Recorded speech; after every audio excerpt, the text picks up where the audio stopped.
Hello साथियों, मैं विकास स्वागत करता हूं आपके अपने यूट्यूब चैनल विकास एकेडमी पर।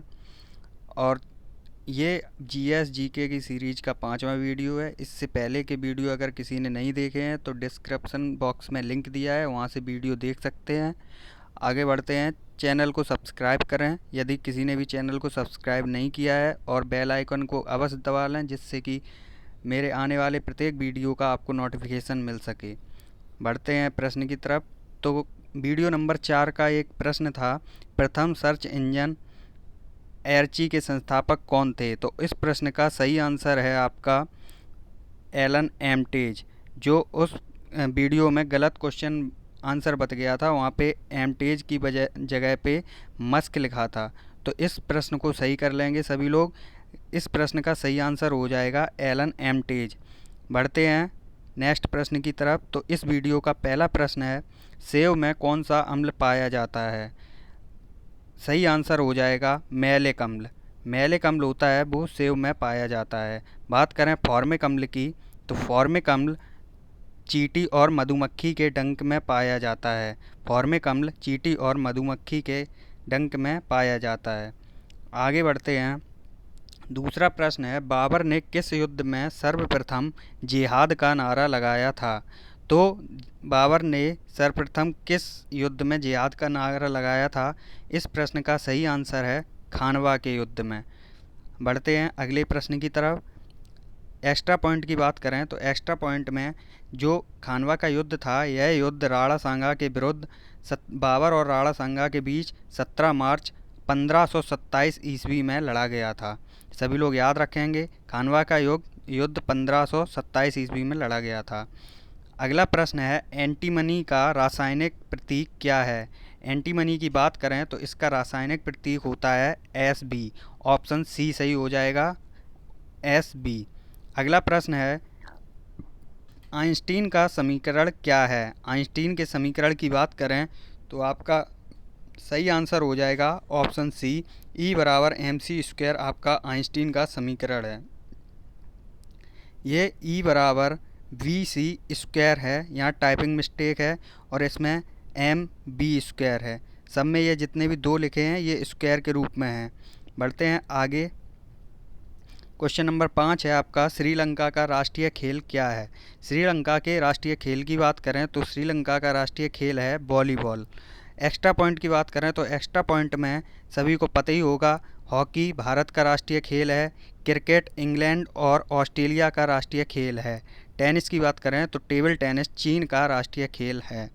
अगले प्रश्न की तरफ बढ़ते हैं। अगला प्रश्न है, भारत के प्रथम लोकपाल कौन हैं? भारत के प्रथम लोकपाल की बात करें तो इस प्रश्न का सही आंसर हो जाएगा पिनाकी चंद्र घोष। पिनाकी चंद्र घोष भारत के प्रथम लोकपाल हैं। अगला प्रश्न है, दक्षिण गंगोत्री कहाँ है? भारत के जो अनुसंधान केंद्र हैं उनमें से दक्षिण गंगोत्री पूछा गया है। दक्षिण गंगोत्री कहाँ पर स्थित है? तो इस प्रश्न का सही हो जाएगा अंटार्कटिका में। अंटार्कटिका में आपके भारत के और जो अनुसंधान संस्थान है उनका नाम है मैत्री, दक्षिण गंगोत्री, और जो आपका भारतीय अनुसंधान केंद्र है वो उत्तरी ध्रुव पर है। बढ़ते हैं अगले प्रश्न की तरफ। अगला प्रश्न है, मैं आकाशगंगा का नागरिक हूँ, यह कथन किसका है? यह कथन है आपका सही आंसर हो जाएगा कल्पना चावला का। अंतरिक्ष यात्री कल्पना चावला का कथन है, मैं आकाशगंगा का नागरिक हूँ। अगला प्रश्न है, बिमस्टेक का मुख्यालय कहाँ है? बिमस्टेक की बात करें तो इसका मुख्यालय जो है वो है ढाका में। ढाका में बिमस्टेक का मुख्यालय है। ढाका की बात करें तो ढाका कहाँ की राजधानी है? बांग्लादेश की। बांग्लादेश की राजधानी ढाका। काठमांडू की बात करें तो काठमांडू कहाँ की राजधानी है? नेपाल की राजधानी काठमांडू। बढ़ते हैं अगले प्रश्न की तरफ। एक्स्ट्रा पॉइंट की बात करें तो बिमस्टेक में 7 सदस्य हैं। 7 सदस्यों के नाम देखेंगे। बहुत ही इंपॉर्टेंट क्वेश्चन है, पूछ देता है क्वेश्चन में कि निम्न में से कौन सा बिमस्टेक का सदस्य नहीं है। तो जो बिमस्टेक के सदस्य हैं वो 7 हैं, भारत, भूटान, नेपाल, बांग्लादेश, श्रीलंका, म्यांमार और थाईलैंड। अगला प्रश्न है, भारत एवं बांग्लादेश के बीच कौन सा युद्ध अभ्यास होता है? प्रत्येक वीडियो में एक एक युद्ध अभ्यास कराया जा रहा है जिससे कि जिससे कि जितने भी इम्पोर्टेंट युद्ध अभ्यास हैं वो सारे कवर हो सकें। इस वीडियो में पूछा गया है भारत एवं बांग्लादेश के बीच कौन सा युद्ध अभ्यास होता है, तो इस प्रश्न का सही आंसर हो जाएगा संप्रीति। सभी लोग याद रखेंगे, संप्रीति युद्ध अभ्यास भारत और बांग्लादेश के बीच होता है। अगले प्रश्न की बात करें तो बेटी बचाओ बेटी पढ़ाओ योजना की शुरुआत कहाँ से की गई। बेटी बचाओ बेटी पढ़ाओ योजना की शुरुआत हरियाणा से की गई। इस प्रश्न का आपका सही आंसर हो जाएगा ऑप्शन डी। इस योजना की जो शुरुआत हुई थी वो 22 जनवरी 2015 को प्रधानमंत्री नरेंद्र मोदी जी द्वारा, पीएम नरेंद्र मोदी जी द्वारा शुरू की गई थी। अगले प्रश्न की तरफ बढ़ते हैं। अगला प्रश्न है आपका, भारत में प्रथम लोकपाल बिल किस वर्ष पारित किया गया। भारत में प्रथम लोकपाल बिल कब पारित किया गया, तो इस प्रश्न का सही आंसर हो जाएगा ऑप्शन सी 2013 में। 2013 में प्रथम लोकपाल बिल पारित किया गया।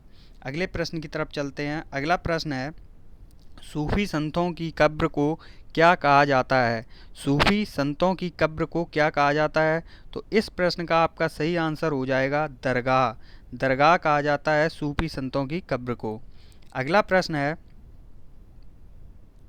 13वीं सदी में पश्चिम बंगाल को किस नाम से जाना जाता है। 13वीं सदी में पश्चिम बंगाल को किस नाम से जाना जाता था, तो इस प्रश्न का आपका सही आंसर हो जाएगा गौड़ नाम से। नेक्स्ट क्वेश्चन पे चलते हैं। नेक्स्ट क्वेश्चन है आपका, किस खेल में विजेता को भारत केसरी के नाम से जाना जाता है, तो इस प्रश्न का जो सही आंसर हो जाएगा वो आपका हो जाएगा कुश्ती। कुश्ती में विजेता को भारत केसरी के नाम से जानते हैं। अगला प्रश्न है,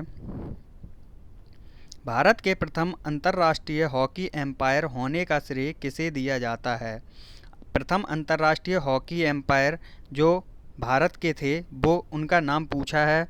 इस क्वेश्चन का सही आंसर हो जाएगा पंकज गुप्ता। अगले प्रश्न की तरफ चलते हैं। अगला प्रश्न है, ट्रायथलॉन के अंतर्गत कौन सी प्रतिस्पर्धाएं आती हैं। ट्रायथलॉन जो होता है इसके अंतर्गत कौन कौन से खेल आते हैं, कौन कौन सी प्रतिस्पर्धाएं आती हैं, तो इस प्रश्न का सही आंसर हो जाएगा सभी।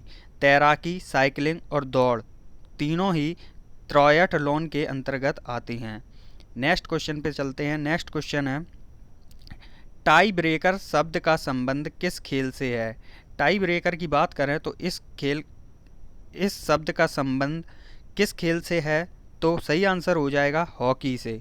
हॉकी से संबंधित है टाई ब्रेकर का। और इम्पोर्टेंट खेल से संबंधित शब्द हैं उनको देखेंगे, जैसे कि क्रिकेट। क्रिकेट से संबंधित शब्द है बीमर। वेरी इंपॉर्टेंट है, सभी लोग नोट करके चलेंगे। बीमर शब्द का संबंध क्रिकेट से है। हॉकी की बात करें तो हॉकी में आगा खां कप दिया जाता है। बहुत इंपॉर्टेंट क्वेश्चन है, बात करता है कि हॉकी में कौन सा कप दिया जाता है, तो आगा खां कप हॉकी में दिया जाता है। तैराकी की बात करें तो ब्रेस्ट स्ट्रोक जो शब्द है वो तैराकी से संबंधित है। बढ़ते हैं अगले प्रश्न की तरफ। अगला प्रश्न है, हेलीबेड का मंदिर कहाँ पर स्थित है। हेलीबेड मंदिर की बात करें तो ये है कर्नाटक में। कर्नाटक में स्थित है हेलीबेड मंदिर, सभी लोग याद रखेंगे। अगले प्रश्न पे चलते हैं। अगला प्रश्न है, अल हिलाल समाचार पत्र का प्रकाशन किसने किया था। अल हिलाल समाचार पत्र की बात करें तो इस क्वेश्चन का सही आंसर हो जाएगा मौलाना अबुल कलाम आज़ाद जी द्वारा अल हिलाल समाचार पत्र का प्रकाशन किया गया था। अगले प्रश्न की तरफ चलते हैं। अगला प्रश्न है, अभ्युदय समाचार पत्र के संपादक कौन थे। अभ्युदय समाचार पत्र के संपादक की बात करें तो इस प्रश्न का सही आंसर हो जाएगा ऑप्शन बी, मदन मोहन मालवीय जी। नेक्स्ट क्वेश्चन है, दक्षिणेश्वर काली मंदिर कहाँ पर स्थित है। दक्षिणेश्वर काली मंदिर की बात करें तो इस प्रश्न का सही आंसर हो जाएगा कोलकाता। कोलकाता में स्थित है दक्षिणेश्वर काली मंदिर। अगले प्रश्न की तरफ चलते हैं। अगला प्रश्न है, नाहरगढ़ का किला किसने बनवाया। नाहरगढ़ के किले की बात करें तो इसको निर्मित करवाया था सवाई राजा जयसिंह द्वारा। सवाई राजा जयसिंह द्वारा नाहरगढ़ के किले का निर्माण करवाया गया था। बात करें एक्स्ट्रा पॉइंट की तो नाहरगढ़ के किले को पहले सुदर्शनगढ़ का किला कहा जाता था। नाहरगढ़ का मतलब होता है, नाहरगढ़ जो शब्द है इसका मतलब होता है बाघों का निवास। बाघों के निवास को बोलते हैं नाहरगढ़। अगले प्रश्न की तरफ चलते हैं। अगला प्रश्न है, दक्षिणेश्वर काली मंदिर का निर्माण कराया था। दक्षिणेश्वर काली मंदिर का निर्माण किसने करवाया था? तो इस प्रश्न का सही आंसर हो जाएगा रानी रासमणी ने। अगला प्रश्न है, चूहों को मारने में किसका प्रयोग किया जाता है? चूहों के मारने की जो दवाई होती है उसका रासायनिक नाम दिए हैं, तो उसका रासायनिक नाम क्या होता है प्रश्न में पूछा गया है। तो इस प्रश्न का सही आंसर हो जाएगा ऑप्शन सी, जिंक फॉस्फाइड। ये 25 वेरी इंपॉर्टेंट क्वेश्चन थे। आई होप सभी लोगों को समझ में आया होगा। वीडियो अंत तक देखने के लिए धन्यवाद। अगर वीडियो अच्छा लगा हो तो लाइक अवश्य करें, और जिन्होंने भी अभी चैनल को सब्सक्राइब नहीं किया है चैनल को सब्सक्राइब कर लें और बेल आइकन ज़रूर दबा लें। धन्यवाद।